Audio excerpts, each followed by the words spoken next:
यार C plus plus क्या है, क्यों है, और हमारे पास क्यों आई है, हमें क्यों पढ़ रहे हैं, इसके बारे में आपको नॉलेज होना बहुत ज़्यादा लाजमी है कि अगर आप सी प्लस प्लस को स्टार्ट कर रहे हो।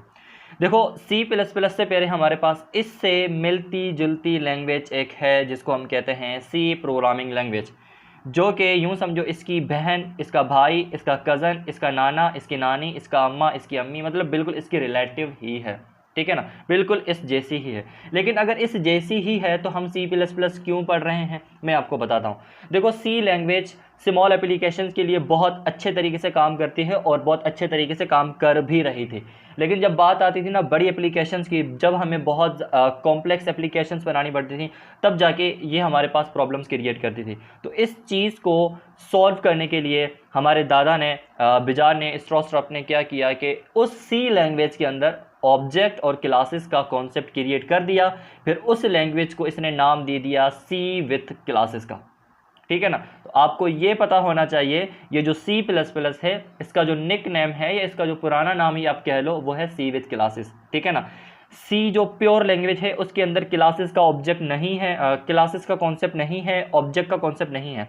लेकिन सी प्लस प्लस के अंदर क्या चीज़ आई है, सबसे पहले ऑब्जेक्ट और क्लासेस का कॉन्सेप्ट, जिसकी वजह से सी का नाम पड़ गया था, सी प्लस प्लस का नाम पड़ गया था सी विथ क्लासेस। उसके बाद इन्होंने जो है ना सी प्लस प्लस कह दिया।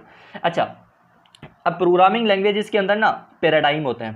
पैराडाइम का मतलब है उस प्रोग्रामिंग लैंग्वेज को लिखने के तरीके, स्टाइल। ठीक है ना, अब जो सी का स्टाइल था ना उसे हम कहते हैं प्रोसीजरल। क्या कहते हैं, प्रोसीजरल, मतलब हम कोड लिखते हैं स्टेप बाय स्टेप। जब आप किसी लैंग्वेज के कोड को स्टेप बाय स्टेप लिख रहे होते हो ना, तो वो जो उसका पैराडाइम होता है ना उसे आप कहते हो प्रोसीजरल पैराडाइम।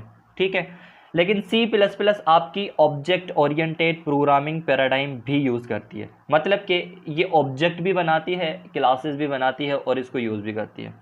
उसके साथ साथ सी प्लस प्लस जो है ना आपकी जेनरिक प्रोग्रामिंग पैराडाइम भी फॉलो करती है।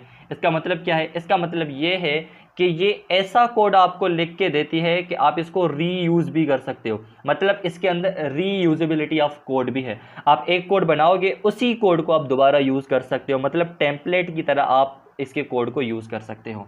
तो सी और सी में कोई ज़्यादा डिफरेंस नहीं है, लेकिन इसके अंदर कुछ कॉन्सेप्ट हैं जो कि ऐड किए गए हैं और जिसकी वजह से हमारे पास सी प्लस प्लस एडवांस है सी से।